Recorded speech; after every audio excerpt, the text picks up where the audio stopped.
সুপ্রিয়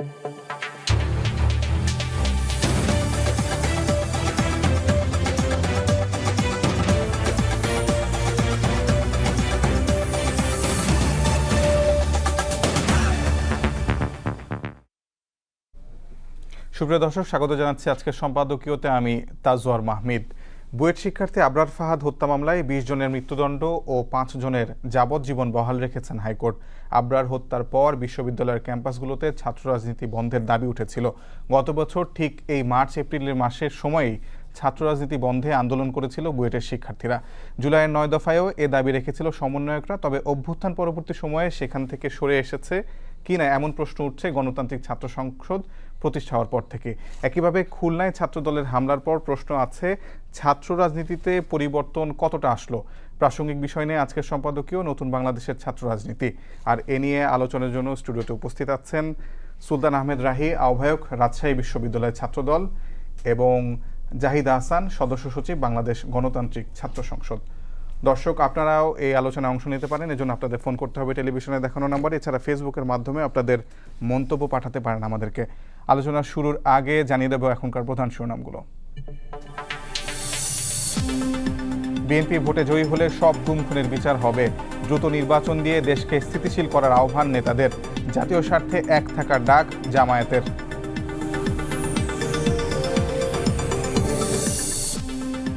চীন বাংলাদেশ সম্পর্ক নতুন উচ্চতায় নিতে চায় অন্তর্বর্তী সরকার। বেইজিংয়ে ২৮ March doctor Yunus Xi Jinping বৈঠক। সফরে গুরুত্ব পাবে বাংলাদেশে কারখানা স্থানান্তর। স্টেডিয়ামের সংস্কার কাজ চলায় স্বাধীনতা দিবসে গতবারের মতো ঢাকায় হবে না কুচকাওয়াজ। যথাযোগ্য মর্যাদায় হবে ৬৩ জেলায়। মুক্তিযোদ্ধারা পাবেন সংবর্ধনা, জানালো প্রেস উইং। এবং ঠিকাদারির কাজ থেকে ভাগবাটোয়ারা, ১৩০০ কোটি টাকা লুটপাটের অভিযোগ শেখ সেলিমের বিরুদ্ধে। কমিশন বাণিজ্যের তথ্য অনুসন্ধানে দুদক। এসকে সুর ও ইনুর বিরুদ্ধে মামলা। আমরা আলোচনায় আসি। প্রথমে আবরার ফাহাদ হত্যা মামলার আজকে হাইকোর্টেও যেই ২০ জনের মৃত্যুদণ্ড এবং ৫ জনের যাবজ্জীবন, সেই রায়টি বহাল রেখেছে। এবং এরপর যখন সাংবাদিকরা আবরার ফাহাদের ভাই আবরার ফাইয়াজকে প্রশ্ন করেছিল যে ছাত্র রাজনীতি ক্যাম্পাসে প্রসঙ্গে তার মতামত কী, সেক্ষেত্রে তিনি বলেছেন যে বিষয়টি নিয়ে ছাত্র সংগঠনগুলো কথা বলতে পারবে, কিন্তু আমরা চাই যে পরিণতি আবরার ফাহাদের হয়েছে সেটা যেন অন্য কারো না হয়, এবং বিষয়টি নিয়ে সরকার ও ছাত্র সংগঠনগুলোকে ভূমিকা নেওয়ার আহ্বান জানান তিনি। আমি প্রথমে জাহিদ, আপনারা একটি নতুন ছাত্র সংগঠন খুলেছেন, সেই ছাত্র সংগঠনের সদস্য সচিব আপনি, গণতান্ত্রিক ছাত্র সংসদ। আপনাদের আসলে অবস্থান কি ক্যাম্পাসে ছাত্র রাজনীতি হওয়া না হওয়া নিয়ে, এবং বুয়েটে আপনাদের কমিটি আছে কিনা? জি, ধন্যবাদ। ক্যাম্পাসে ছাত্র রাজনীতির বিষয়ে আমাদের অবস্থান স্পষ্ট। আমরা যেটা গণ অভ্যুত্থান চলাকালীন সময়ে বৈষম্যবিরোধী ছাত্র আন্দোলনের যে ৯ দফা ছিল, সেই ৯ দফার ৭ম দফাতেও যেটি বলা আছে সেটি আমাদের অবস্থান। আমরা বলেছিলাম বিশ্ববিদ্যালয় কিংবা অন্যান্য ক্যাম্পাস শিক্ষা প্রতিষ্ঠানে কোনো দলীয় লেজুর ভিত্তিতে ছাত্র রাজনীতি চলবে না, কিন্তু আমরা কখনোই বলিনি যে ছাত্র রাজনীতি বন্ধ হবে। অভ্যুত্থান পরবর্তী সময় আমরা একই কথা বলেছি যে ছাত্র রাজনীতির যে মডেল আমরা গত ১৬ বছর ধরে দেখেছি, সেই মডেলে নয়, বরং একটি সুষ্ঠু ধারার ছাত্র রাজনীতি শুরু করতে হবে। এবং সেই সুষ্ঠু ধারাটা সংজ্ঞান হিসেবে লেজুর ভিত্তির কথা ৯ দফায় বলা ছিল। সেই লেজুর ভিত্তি নিয়ে নানা রকমের ব্যাখ্যা আমাদের কাছেও আছে, আমরা সেই ব্যাখ্যা নিয়ে কথাবার্তা বলতে পারি। দেখুন, আবরার ফাহাদ হত্যার পিছনে যেই জিনিসগুলো কাজ করেছে, সেই জিনিসটি বা আমাদের এই প্রজন্ম ছাত্র রাজনীতি বলতে গত ১৬ বছরে যেটা দেখেছে, সেটা আসলে মতো ছাত্র রাজনীতি নয়। আজকে বাংলাদেশের একটি বিখ্যাত পত্রিকা আমার দেশ যেটি ছাপালো তাদের প্রথম পেজে যে এই আবরার ফাহাদকে হত্যাযোগ্য করে তোলা, বরং কোনো একজন ছাত্রকে, কোনো একজন মানুষকে হত্যাযোগ্য করে তোলার যে রাজনীতি আওয়ামী লীগ করেছে ২০০৮ সালে ক্ষমতায় আসার পরে, সেটি আবরার ফাহাদকে মৃত্যুর দিকে ঠেলে দিয়েছে। আমরা শুধু এক আবরার ফাহাদের কথা জানি, কিন্তু আপনি চিন্তা করুন, বাংলাদেশের বিশ্ববিদ্যালয়গুলোতে গত ১৬ বছরে এরকম অনেকজন আবরার ফাহাদ হতে পারত, অনেকজন একদম মৃত্যুর খাদের কিনারা থেকে বেঁচে এসেছে। সেই রকম কাহিনীর সহস্র কাহিনীর সাক্ষী আমরা, কিংবা বাংলাদেশের গণমাধ্যমগুলো। সুতরাং এই আবরার ফাহাদকে হত্যাযোগ্য করে তোলা, কিংবা কেউ একজন যদি ধর্ম পালন করে অথবা আওয়ামী লীগের থেকে ভিন্ন কোনো মতাদর্শে বিশ্বাস করে, তাকে হত্যাযোগ্য করে তোলার জন্য বিভিন্ন ন্যারেটিভ সমাজে বাস্তবায়ন করার জন্য কাজগুলো আওয়ামী লীগ দীর্ঘদিন ধরে করেছে। আজকে যেটি আমরা দেখলাম যেটি আমাদের দেশ আমাদেরকে জানালো যে বুয়েট কেন্দ্রিক একটা গ্রুপ, যেই গ্রুপটি 2013 সালে গণজাগরণের মঞ্চের পরে খোলা হয় এবং সেখানে নানাভাবে কারা আওয়ামী লীগের এই যে চাপিয়ে দেওয়া ন্যারেটিভ, আওয়ামী লীগের চাপিয়ে দেওয়া অসাম্প্রদায়িকতা, আওয়ামী লীগের মুক্তিযুদ্ধ নিয়ে, যে মুক্তিযুদ্ধ আমাদের জাতীয় জীবনের অন্যতম গর্বের বিষয়, এই গর্বের বিষয়ে মুক্তিযুদ্ধ নিয়ে তাদের নিজেদের যে চাপিয়ে দেওয়া মন গড়া তৈরি করা ন্যারেটিভ, সেই ন্যারেটিভে বিশ্বাস করে আমি না। আরো বড় আকারে পরে আপনার কাছে আসবো। আমি তার আগে জানতে চাই যে আপনাদের কি বুয়েটে কমিটি হয়েছে কিনা? না, আমাদের বুয়েটে কোনো কমিটি হয়নি। আচ্ছা, আর আপনারা সপ্তম দফায় বলেছিলেন যে লেজুর ভিত্তিক ছাত্র রাজনীতির আপনারা চান না। ছাত্র দল এবং ছাত্র শিবির কি লেজুর ভিত্তিক কিনা? আপনারাও লেজুর ভিত্তিক কিনা, এই প্রশ্ন আপনার কাছে। আচ্ছা, আমি প্রথমত এই উত্তরটা দুই ভাগে দিতে চাই। আমি আমাদের বিষয়টি ক্লিয়ার করি। বাংলাদেশ গণতান্ত্রিক ছাত্র সংসদের কোনো মাদার পার্টি নেই। আমরা একদমই যারা গণঅভ্যুত্থানের নেতৃত্ব দিয়েছে এরকম আমরা কিছু ছাত্র নেতারা কিংবা যারা দীর্ঘদিন ধরে ফেসিবাদের বিরুদ্ধে অ্যাক্টিভিজম করেছি, জুলাই গণঅভ্যুত্থানে যারা বিভিন্ন জায়গাতে, জুলাই গণঅভ্যুত্থানে নেতার অভাব নেই, অনেকজন বিভিন্ন পয়েন্টে নেতৃত্ব দিয়েছে। এইরকম কিছু নেতৃত্ব মিলে আমরা এই অনুভবটি করেছি যে ছাত্র রাজনীতিতে একটা শূন্যস্থান আছে। সেই তাগিদ থেকে আমরা বাংলাদেশ গণতান্ত্রিক ছাত্র সংসদ তৈরি করার দিকে মনোযোগী হয়েছি। কিন্তু এর বাইরে আমাদের কোনো মাদার পার্টি নেই কিংবা আমরা কোনো দলের লেজুর ভিত্তি করি না। ছাত্র দলের ব্যাপারটি খুব স্পষ্ট। আপনি দেখুন ছাত্র দলের নেতৃত্বে কারা আসবেন, ছাত্র লিডারশিপ কে হবে, এটা সম্পূর্ণরূপে বিএনপি ঠিক করে দেয়। জনাব তারেক রহমান আছেন তাদের ভারপ্রাপ্ত চেয়ারম্যান, একই সঙ্গে আরও যে শীর্ষ নেতৃত্ব আছে বিএনপির। সুতরাং এইটি আসলে লেজুর ভিত্তি যে আমি আমার নেতা সিলেক্ট করার কোনো, আমার নেতা নির্বাচন করার কোনো রকমের ক্ষমতা আমার হাতে নেই, একটু উপর থেকে চাপিয়ে দেওয়া হয়। একই রকমের মডেল আমরা ছাত্র শিবিরের ক্ষেত্রে দেখি যে ছাত্র শিবিরে যিনি নির্বাচন কমিশনার হন তিনি জামাত থেকে সিলেক্টেড কোনো একজন ব্যক্তি, বাংলাদেশ জামাত ইসলামী করেন, এরকম কোনো ব্যক্তি নির্বাচন কমিশনের দায়িত্ব পালন করেন এবং জামাত ইসলামের আমির কিংবা ওই যেই জামাত নেতা নির্বাচন কমিশনের দায়িত্ব পালন করেন তার হাতে তারা শপথ নিয়ে শিবিরের নেতৃত্বে আসেন। সুতরাং ছাত্র শিবির এবং ছাত্র দল অসংখ্য ধন্যবাদ। আমি আপনার কাছে একই প্রশ্ন, আপনার ফায়াদের ভাই যেটা বলেছেন যে ছাত্র সংগঠনগুলো মানে ক্যাম্পাসে ছাত্র রাজনীতি বহাল থাকবে কিনা সেগুলো বিষয়ে ছাত্র সংগঠনগুলো বলতে পারবে। আপনাদের অবস্থানকে, আপনাদের অবস্থান তো মোটামুটি স্পষ্টই, আপনারা ক্যাম্পাসে সম্ভবত ছাত্র রাজনীতি চান। কিন্তু আমার প্রশ্ন হচ্ছে যে সপ্তম দফা যখন সমন্বয়করা ঘোষণা করে তখন সে সপ্তম দফায় লেজুর ভিত্তিক ছাত্র রাজনীতি নিষিদ্ধের দাবি তোলা হয়েছিল, তখন তো ছাত্রদল সেটার সঙ্গে একমত হয়েছিল। না, ছাত্রদল কখনোই ছাত্র রাজনীতি বন্ধের সাথে একমত ছিল না। আপনারা জানেন বাংলাদেশ জাতীয়তাবাদী দলের যে গঠনতন্ত্রের 10ম ধারা রয়েছে, সেই 10ম ধারা অনুযায়ী বাংলাদেশ জাতীয়তাবাদী ছাত্র দল একটি লেজুর ভিত্তিক সংগঠনের মধ্যে পড়ে না। আর প্রথমত দেখবেন যে আবরার ফাহাদ নৃশংসভাবে মানে হত্যা হয়েছিল গুপ্ত রাজনীতির জন্য। বুয়েটে যদি গুপ্ত রাজনীতি, বিশেষ করে আবরার ফাহাদকে শিবির সন্দেহে নির্মমভাবে পিটিয়ে নিহত করা হয়, তো গুপ্ত রাজনীতি যদি চর্চা থাকতো বাংলাদেশে 2024-এর জুলাই আগস্টের গণ অভ্যুত্থানের পরে সাধারণ শিক্ষার্থীদের আকাঙ্ক্ষা ছিল যে মব কালচার, গুপ্ত রাজনীতি, সন্ত্রাসী, চাঁদাবাজি, হল দখলিত ইত্যাদি রাজনীতি থেকে মুক্ত পাওয়া। তো বাংলাদেশে এখন পর্যন্ত গুপ্ত রাজনীতির যে চর্চাটা সেটা থেকে এখনো সাধারণ শিক্ষার্থী মুক্তি পায়নি। কাদের দিকে ইঙ্গিত করছেন আপনি? আমি স্পষ্টভাবেই বলবো যে ইসলামী ছাত্র শিবির সারা বাংলাদেশেই তারা এখন পর্যন্ত তারা পূর্ণাঙ্গ কমিটি ঘোষণা করেনি। এ দ্বারা বিভিন্ন বিশ্ববিদ্যালয়ে যে সকল যারা অতীতে ছাত্রলীগ করা হতো, আপনি দেখবেন যে আমাদের ঢাকা বিশ্ববিদ্যালয়ের সাবেক ছাত্র শিবিরের সভাপতি সাদিক কাইয়ুম, তারা ইসলামের রাজনীতি কথা বলে কিন্তু মিথ্যা কথা বলে, ইসলামে মিথ্যা কথা বলে একটা মুনাফিকের একটা চরিত্র। তাকে যখন প্রশ্ন করা হয় তখন সে স্পষ্ট ভাষায় বলেছিল যে আমরা সে ছাত্রলীগের রাজনীতির সাথে সম্পৃক্ততা ছিল না। অথচ মিডিয়া, ফেসবুকের কল্যাণে আমরা দেখতে পাচ্ছি যে 2018 সালের নির্বাচনে তিনি সরাসরিভাবে ছাত্রলীগের নৌকার পক্ষে স্লোগান দিচ্ছে এবং সারা বিশ্ববিদ্যালয়, প্রতিটি বিশ্ববিদ্যালয় ক্যাম্পাসে আপনারা লক্ষ্য করবেন যে তাদের কমিটি পূর্ণাঙ্গ না প্রকাশ করায় তাদের বিভিন্ন শিক্ষার্থী, তাদের নেতাকর্মীরা যখন অন্যায়, অপকার, অনৈতিক কাজ করছে তখন ছাত্র শিবির তার দায় নিচ্ছে না।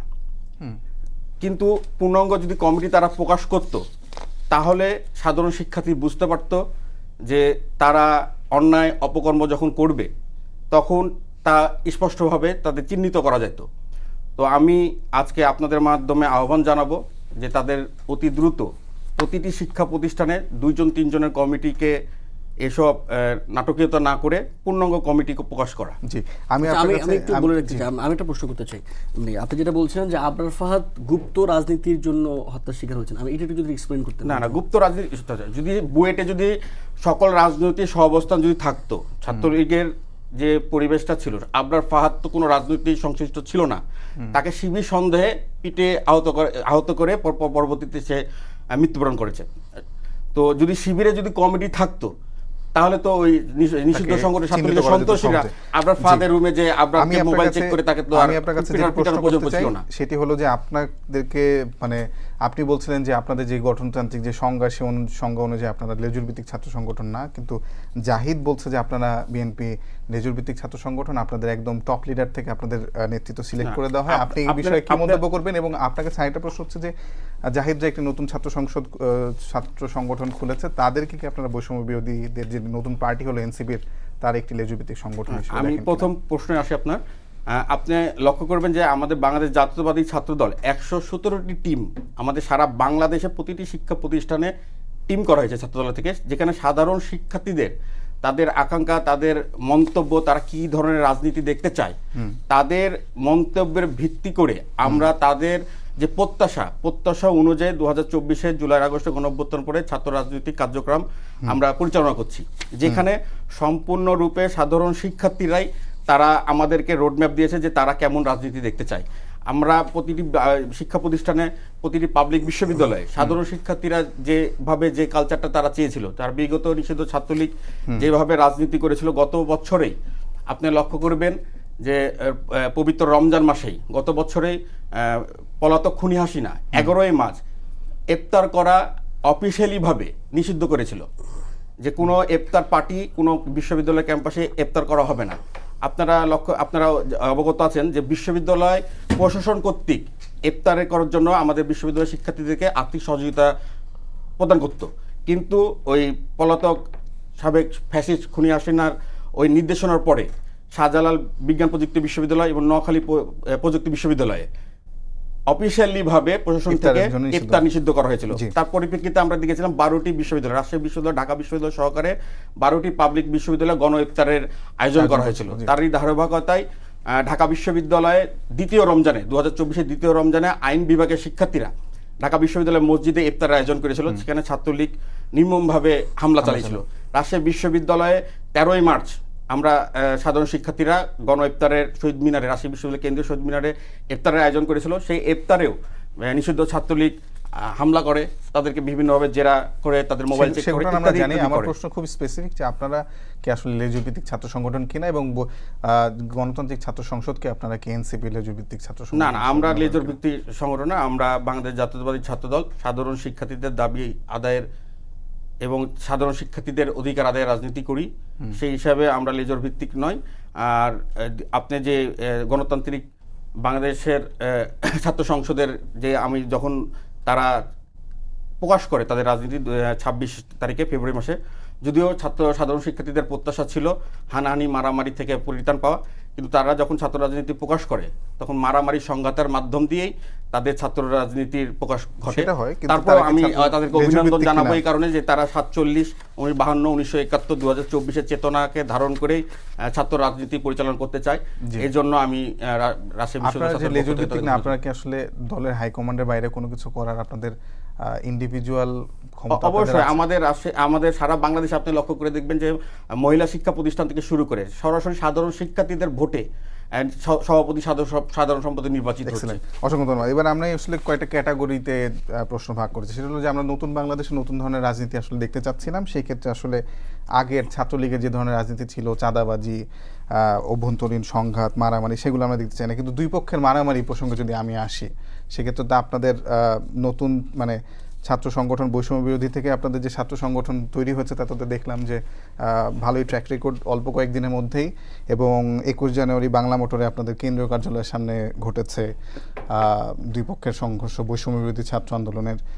23 নভেম্বর ব্রাহ্মণবাড়িয়া, 11 জানুয়ারি নওগাঁয়, 12 জানুয়ারি মানিকগঞ্জে, 8 ফেব্রুয়ারি যশোরে, বিভিন্ন এরকম আছে যে বৈষম্য বিরোধী ছাত্র আন্দোলনে অভ্যন্তরীণ কোন্দলে জড়িয়ে পড়ছে। তাহলে আপনারা আসলে নতুন কি উপহার দিলেন? দেখুন, বৈষম্য বিরোধী ছাত্র আন্দোলনের যে অভ্যন্তরীণ কোন্দল বা দ্বন্দ্বের কথা বলছেন, বৈষম্য বিরোধী ছাত্র আন্দোলন একটা গণজায়গা। জুলাই আগস্ট মাসে বৈষম্যবিরোধী ছাত্র আন্দোলনের ব্যানারে এসে যারাই শেখ হাসিনার বিরুদ্ধে দাঁড়িয়েছিল, গুলির বিরুদ্ধে দাঁড়িয়েছিল, সবাই বৈষম্যবিরোধী ছাত্র আন্দোলনের ব্যানারে এসে আন্দোলন করেছিল। সুতরাং এই দায়টি বৈষম্যবিরোধী ছাত্র আন্দোলনের জব্বতরীণ কোন্দল এবং দ্বন্দ্ব, এই দায়টি বৈষম্যবিরোধী ছাত্র আন্দোলনের সাবেক দপ্তর সম্পাদক হিসেবে যেমনটি আমার উপরে আছে, এটি আমি এই ব্যর্থতা কিংবা এই দায় নিতে প্রস্তুত। একই সঙ্গে এই দায়টি বাংলাদেশের সকল মানুষের উপরে বর্তায়, কারণ বৈষম্যবিরোধী ছাত্র আন্দোলনের ব্যানারে এসে সবাই, তখন ছাত্রদল ছিল না, ভিন্ন করে শিবির ছিল না, ছাত্র ইউনিয়ন ছিল না, সবাই একই ব্যানারে এসে আন্দোলন করেছিল। সুতরাং এটা একটা গণজায়গা।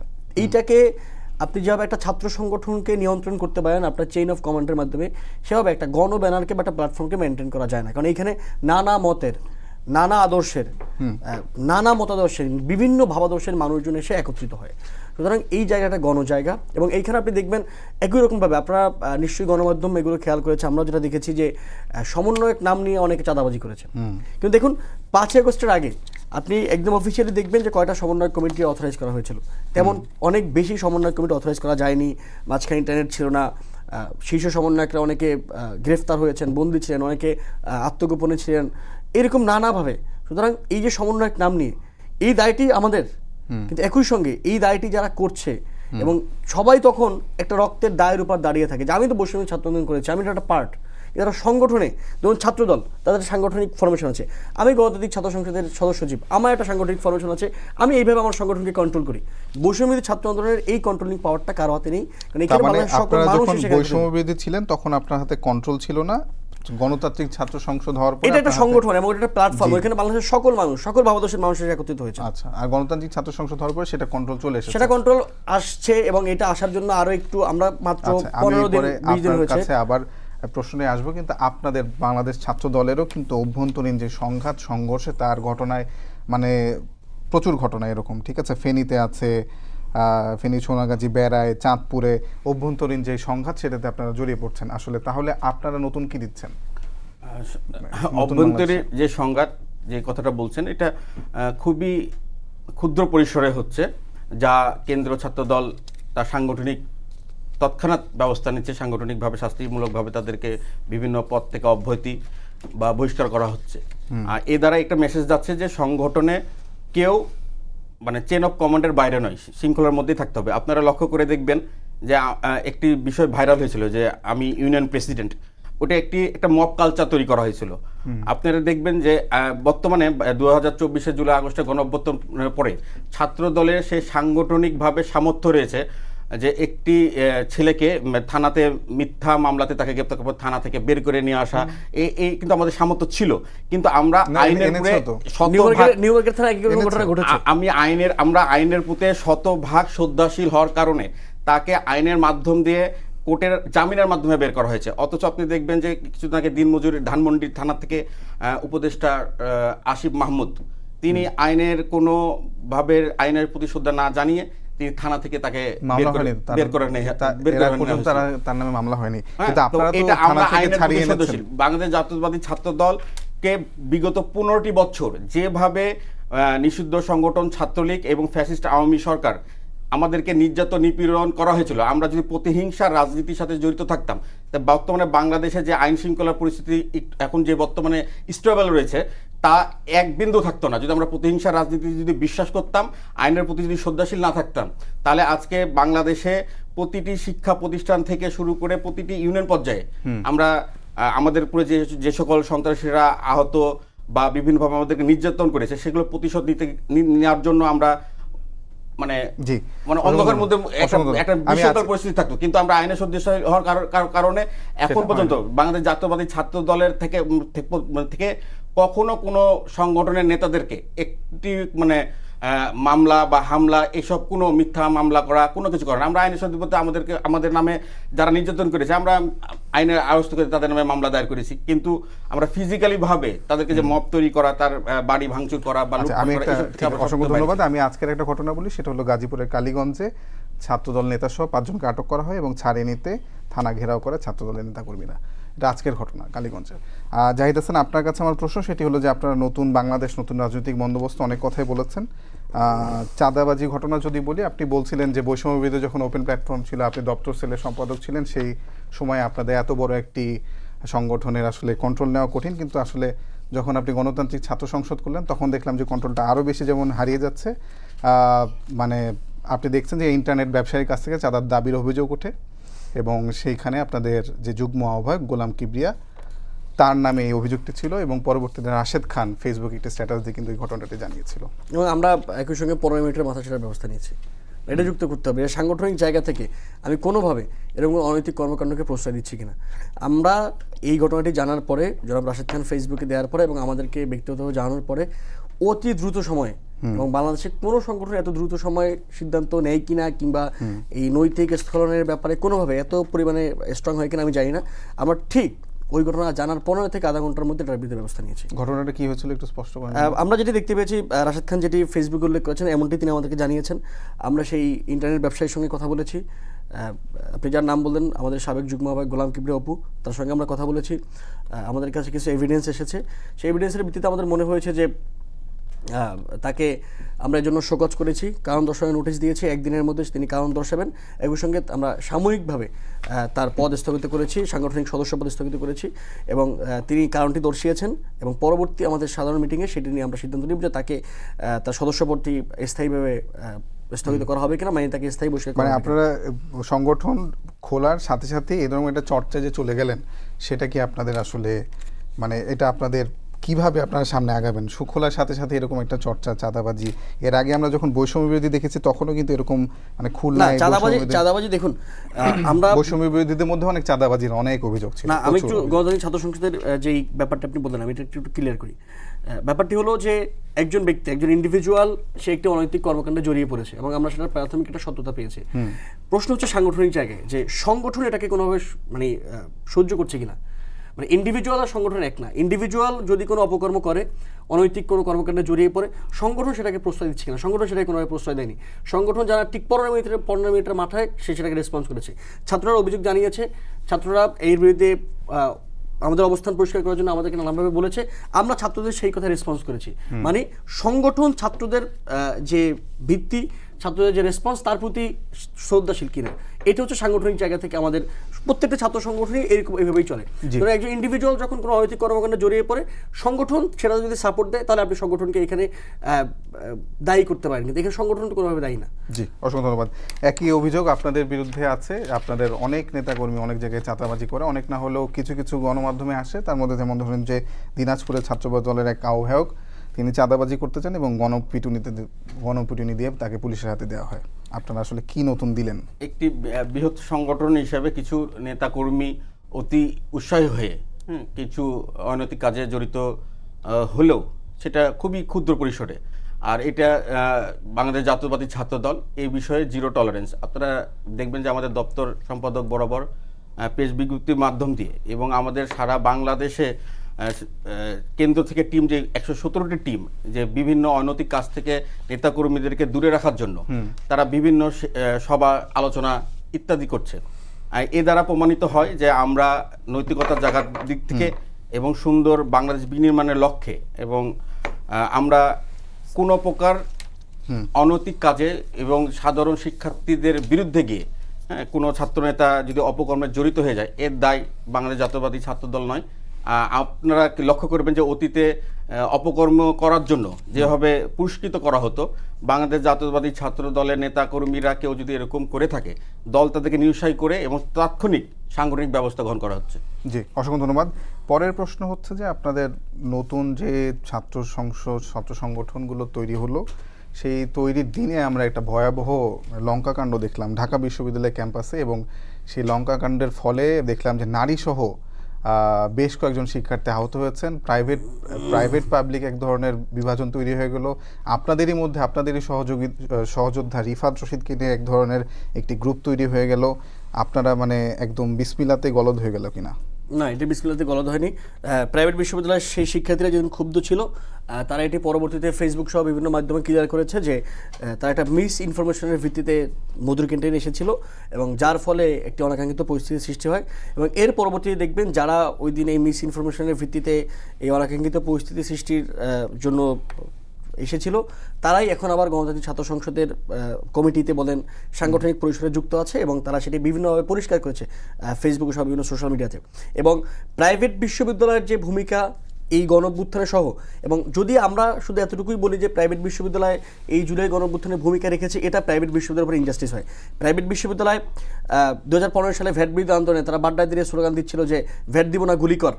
এই যে ভ্যাট দিব না গুলি কর, সেদিনই প্রাইভেট বিশ্ববিদ্যালয় বাংলাদেশের রাজনৈতিক অঙ্গনে গুরুত্বপূর্ণ হিসাবে অপরিহার্য হয়ে উঠেছে, কিন্তু সেই দামটি গত 10 বছরে দেওয়া হয়নি।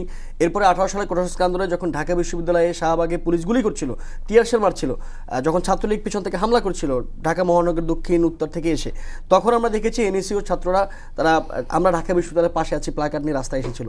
18 সালে তারা আমাদের পাশে ছিল। সর্বশেষ 2024 সালে এসে তারা যে অসীম বীরত্বের কাহিনী দেখিয়েছে।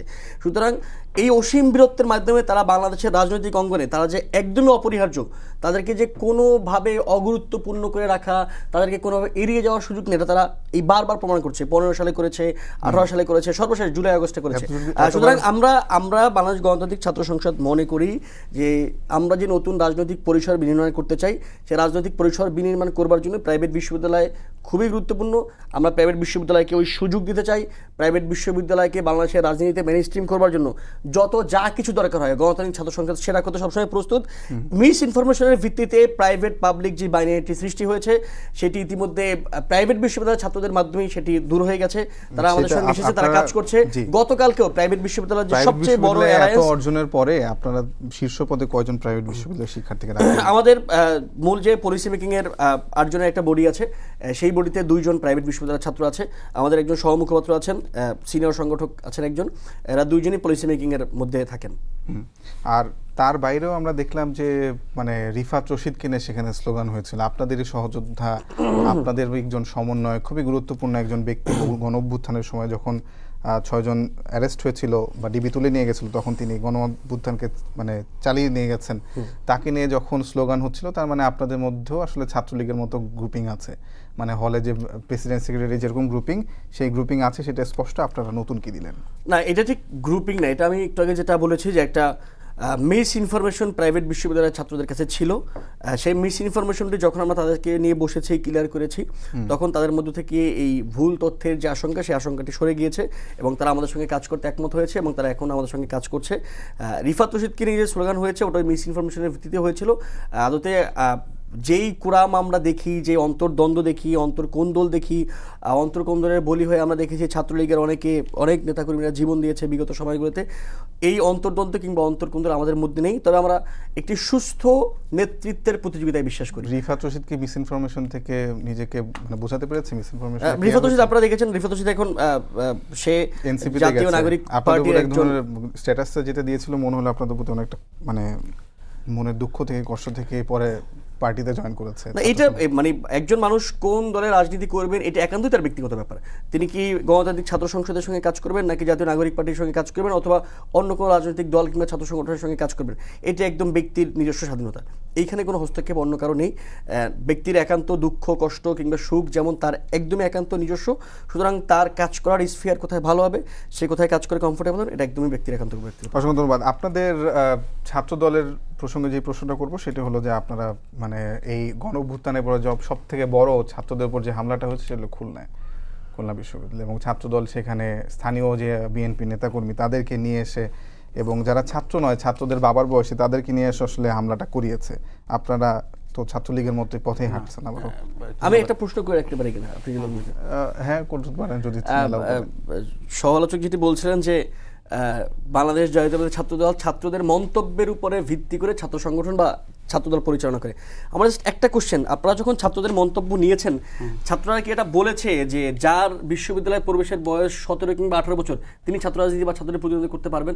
সোফার আইনও আপনি 2008-9 সেশনের, মানে আপনার বিশ্ববিদ্যালয়ে যাওয়ার বয়স 17 বছর কিংবা 18 বছর, আমার 6 থেকে 7 বছর, মানে আমার এখনো মাস্টার্স চলমান। মানে ছাত্রদের মন্তব্যের মধ্যে এটা ছিল কিনা, এই সুপারিশটা ছিল কিনা? আপনি যে প্রশ্নটা করলেন, এরকম কোনো প্রশ্ন আমাদেরকে কোনো সাধারণ শিক্ষার্থী করে নাই। আচ্ছা, আর খুলনার বিষয়টা আপনারা মিডিয়া কলেজ স্পষ্টভাবে আপনারা লক্ষ্য করেছেন যে বৈষম্য বিরোধী আহ্বায়ক তিনি তার প্রত্যক্ষ পরোক্ষ ইন্ধনে সেই বিশ্ববিদ্যালয়ের ছাত্রদলের আমাদের কর্মীদেরকে সাধারণ ছাত্র দলের সদস্য ফর্ম বিতরণ করতে গিয়ে তাদেরকে বাধা করা হয়। খুলনা অথচ বিশ্ববিদ্যালয় সেই- তো ছাত্র রাজনীতি এরশাদের আমল থেকে নিষিদ্ধ। না, ছাত্র রাজনীতি নিষিদ্ধ বলতে আমরা তো সেখানে অন্য অন্য সংগঠন দেখবেন যে শিবিরের বিজ্ঞান মেলা, বিভিন্ন নামে বেনামে ব্যানারে, সামাজিক ব্যানারে তারা তো রাজনৈতিক কার্যক্রম করছে, এবং কি শিবিরের সভাপতি, সাধারণ সম্পাদক, তারা তো ওখান থেকে রাজনীতি করে বেড়ে ওঠার নেতৃত্ব। তো সেখানে তারা যদি রাজনীতি অধিকার করতে পারে, তো বাংলাদেশ জাতীয়তাবাদী ছাত্র দলের সমর্থক বা ছাত্র দলের কর্মীরা কেন পারবে না? এটা তো তাদের অধিকারকে হরণ করা হচ্ছে। আর দ্বিতীয়ত কথা হলো যে আমরা বাংলাদেশ জাতীয়তাবাদী ছাত্র দল 2024 জুলাই আগস্টে গণ অভ্যুত্থানের পরে আমরা ভালো কাজের প্রতিযোগিতা সাধারণ শিক্ষার্থীদেরকে উপহার দিতে পেরেছি। আপনারা লক্ষ্য করে দেখবেন যে বাংলাদেশের প্রতিটি শিক্ষা প্রতিষ্ঠানে বাংলাদেশ জাতীয়তাবাদী ছাত্র দল ব্যতীত কোনো রাজনৈতিক সংগঠন সাধারণ শিক্ষার্থীদের পাশে তাদের অধিকার রক্ষার জন্য এবং তাদেরকে নিয়ে কাজ করার ন্যূনতম উদাহরণ এখন পর্যন্ত কেউ দেখাতে পারেনি, যা বাংলাদেশ জাতীয়তাবাদী ছাত্র দল কিন্তু খুলনায় প্রতিটি যে শিক্ষা 50 প্রতিষ্ঠানে জন আহত হলো দেখাতে পেরেছে। আপনারা লক্ষ্য করে দেখবেন যে বাংলাদেশ জাতীয়তাবাদী ছাত্র দল ইতিমধ্যে পবিত্র রমজান মাস উপলক্ষে কোরআন প্রতিযোগিতার আয়োজন করেছে। এই কোরআন প্রতিযোগিতার আয়োজনের মাধ্যম দিয়ে সেখানে আমরা ছাত্র শিবিরের সভাপতিও গেছিল মনে হয়। সাধারণ শিক্ষার্থীদেরকে সম্পৃক্ত করছি, যাতে সাধারণ শিক্ষার্থী থেকে শুরু করে আমরা বিভিন্নভাবে সেমিনার করছি। ইতিমধ্যে আমরা এপ্রিল মাসে নারী উদ্যোক্তা লক্ষ্যে আমরা বিশ্ববিদ্যালয়ের শিক্ষার্থীদেরকে নিয়ে আমরা বৈশাখ মেলার আয়োজন করা হবে। তারপরে বিভিন্ন মেধাবী শিক্ষার্থীদেরকে বাছাই করার জন্য মেধাবী শিক্ষার্থীদেরকে সম্মান নেয় আমরা সম্বোধনা দিচ্ছি। আমরা সাধারণ শিক্ষার্থীদেরকে ইফতার সাহারি, আপনি মূল লক্ষ্য করবেন যে ভারত অঙ্গরাজ্য হিসাবে গত বছরে রাজশাহী বিশ্ববিদ্যালয়ে গরুর মাংস সারিতে হলে হলে রাখা নিষিদ্ধ করা হয়েছিল, গরুর মাংস। তার প্রেক্ষিতে বাংলাদেশ জাতীয়তাবাদী ছাত্রদল আমরা সারিতে গরুর মাংস দিয়ে সাধারণ শিক্ষার্থীদেরকে সেই উপহার প্রদান করছি। বাংলাদেশ জাতীয়তাবাদী ছাত্রদল ক্রিয়া আমরা সাধারণ শিক্ষার্থীদের কল্যাণের জন্য মাদকমুক্ত সমাজ গড়ার লক্ষ্যে আমরা ক্রীড়া প্রতিযোগিতার অংশগ্রহণ করেছি। আচ্ছা, আমার শুধু ছোট্ট একটা প্রশ্ন ছিল যে খুলনায় যে 50 জনের বেশি মতো শিক্ষার্থী আহত হলো, সেটা কি আসলে পুরনো রাজনীতি বা ছাত্রলীগের না, ওটা বাংলাদেশ জাতীয়তাবাদী ছাত্রদল না। ওখানে আপনি লক্ষ্য করবেন যখন জাতীয়তাবাদী ছাত্র দলের সমর্থককে যখন বৈষম্য বিরোধী ব্যানারে কিছু অরাজনৈতিক একটা মব কালচার তৈরি করেছে, পরবর্তীতে সে ছাত্রটা একটি চায়ের দোকানে স্টলে আশ্রয় নিতে গেছিল। তখন ওই আশ্রয় নেওয়ার কারণে ওই স্থানীয় চায়ের দোকানদারকে যখন হামলা করে, তখন স্থানীয়দের সাথে খুলনা কুয়েটের বিশ্ববিদ্যালয় শিক্ষার্থীদের সাথে একটি হামলা হয়। সেখানে ছাত্র দলের কোনো সম্পৃক্ততা ছিল না। কিছু সংখ্যক নেতা, একটা যুব দলের সম্ভবত আমাদের এক নেতা ওখানে জড়িত ছিল, তাকে পরে সাংগঠনিকভাবে সাংগঠনিক ব্যবস্থা গ্রহণ করা হয়েছে। আপনাদের দুজনের বক্তব্যই কেমন যেন একটু সাদ্দাম আসে। তো পরবর্তী প্রশ্ন সেটা হলো যে যেটা হলো যে আপনাদের ছাত্র দল এবং গণতান্ত্রিক ছাত্র সংসদ বা এই দুটি দলেরই কি আসলে শিবিরের সঙ্গে এক ধরনের মুখোমুখি জায়গায় মাঠের রাজনীতি না হোক, কথার বা ফেসবুকের স্ট্যাটাসের লড়াই কি আসলে মুখোমুখি জায়গায় আছেন কিনা? আমি আজকে দেখছিলাম যে ফেসবুকে একটা হট টপিক হচ্ছে আসিফ মাহমুদের যেই ছবি, সেখানে সাদিক কায়েমকে বাদ দেওয়া, এবং আসিফ মাহমুদের বইটাও আমি পড়া শুরু করেছিলাম। প্রথমে যে লেখকের যে বার্তা, সেখানে আপনাকে এবং লুৎফরকে এবং জাহিদ হাসান আপনাকে এই বইটি লিখে দেওয়ার বিষয়ে বিশেষভাবে কৃতজ্ঞতা জানিয়েছে। আপনারা কি আসলে সেই বিষয়টা নিয়ে কি বলবেন? আপনাদের মুখোমুখি একটু লড়াইয়ের দিকে চলে যাচ্ছে না, বই লিখে দেওয়া না, খসড়া বা না, বই লিখে দেওয়া, এটা হচ্ছে একই সঙ্গে কাজ করা, কিছু বানানের ভুল দেখা, প্রুফ রিডিং যেটাকে আমরা বলি, এটা বই লিখে দাও না। বই তো আসিফ মাহমুদ লিখেছেন। জি, আচ্ছা, আপনি সহায়তা করেছেন, এরকম কৃতজ্ঞতা এটা প্রুফ রিডিং যেটা হয়, প্রুফ রিডিং কেউ না কেউ তো দেখে। জি, 2 মিনিটে শেষ। আচ্ছা, হ্যাঁ, আমি যেটা বলতে চেয়েছেন যে ছাত্রদল এবং শিবিরের বিরুদ্ধে মুখোমুখি কিনা, দেখুন আমাদের জায়গা খুবই ক্লিয়ার। আমরা বাংলাদেশে কোনো রকমের কোনো সংঘর্ষের রাজনীতি চাই না। আমাদের কাছে রাজনীতিটা কম্পিটিশনের, আমাদের কাছে রাজনীতিটা প্রতিযোগিতার, সংঘর্ষের নয়, ক্রেডিটের নয়, আমাদের কাছে ক্রেডিটের রাজনীতি নয়। দেখুন, একটু খুব সহজ করে বলি যে আজকে ফেসবুকের আপনি যে ব্যাপারটা উল্লেখ করলেন, বাংলাদেশে এই যে যখন এই আলোচনাগুলো ওঠে যে জুলাই গণঅভ্যুত্থানে কার ক্রেডিট বেশি, ছাত্রদলের, শিবিরের, নাকি বৈষম্যবিরোধী ছাত্র আন্দোলনের, নাকি ছাত্র শক্তির, নাকি কার, এই আলোচনাগুলো যখন ওঠে, এইটা বাংলাদেশের খুবই একদমই নির্দিষ্ট কিছু ব্যক্তির আলোচনা। এটা বাংলাদেশের 2% জনগণকে প্রতিনিধিত্ব করে না এই আলোচনা। বাংলাদেশের রাজনীতি এই 2% মানুষকে ঘিরে হয় না। বাংলাদেশের রাজনীতি হয় ছাত্রদের কাছে গিয়ে, বাংলাদেশের রাজনীতি হয় কৃষক, দিনমজুর, শ্রমিকদের কাছে গিয়ে। তারা এই সকল আলোচনায় ইন্টারেস্টেড না। দেখুন সাদিক কায়েমকে একটা ছবিতে থাকলে কিংবা না থাকা বাংলাদেশের রাজনীতির গতিপথকে আলাদা করে না। সাদিক কায়েম থাকলে বাংলাদেশের নতুন রাজনৈতিক বন্দোবস্ত প্রতিষ্ঠিত হয় না, সাদিক কায়েম না থাকলেও নতুন রাজনৈতিক বন্দোবস্ত কিন্তু প্রশ্নটা বাধাগ্রস্ত হচ্ছে হয় যে না। ক্রেডিট আপনারা তাদের কাছ থেকে কেড়ে নিচ্ছেন না ক্রেডিট আমি বললাম কি, বাংলাদেশে ক্রেডিট কেড়ে নেওয়া, কেউ কারো থেকে ক্রেডিট কেড়ে নিতে পারে না। ক্রেডিট কেড়ে নেওয়ার মাধ্যমে কিংবা ক্রেডিট দেওয়ার মাধ্যমে কারো রাজনৈতিকভাবে নিজেকে প্রতিষ্ঠিত করবারও কোনো রকমের কোনো বিষয় থাকে না। অসংখ্য ধন্যবাদ। এই ব্যাপারটা খুবই সহজ। আমি একটু শেষ করি যে আমি যে 10 কথাটি সেকেন্ড, please। আমি যে কথাটি বলা শুরু করেছিলাম যে এটি খুবই 2% মানুষের আলোচনা, এটা দিয়ে বাংলাদেশের রাজনীতি হয় না।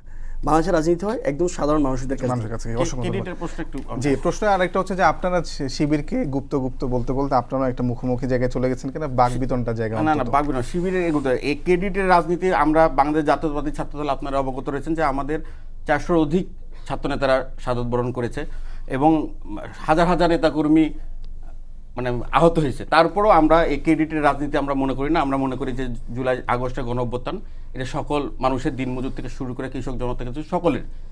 আর শিবিরের যে রাজনীতির ক্রেডিট বলছেন যে শিবিরের তো জুলাই আগস্টে গণ অভ্যুত্থান তাদের নেতাকে বিগত 10 বছরে তাদের নেতা কর্মী, তাদের কর্মীরাই তাদের নেতাকে চিনত কিনা, এটাই আমাদের প্রশ্ন।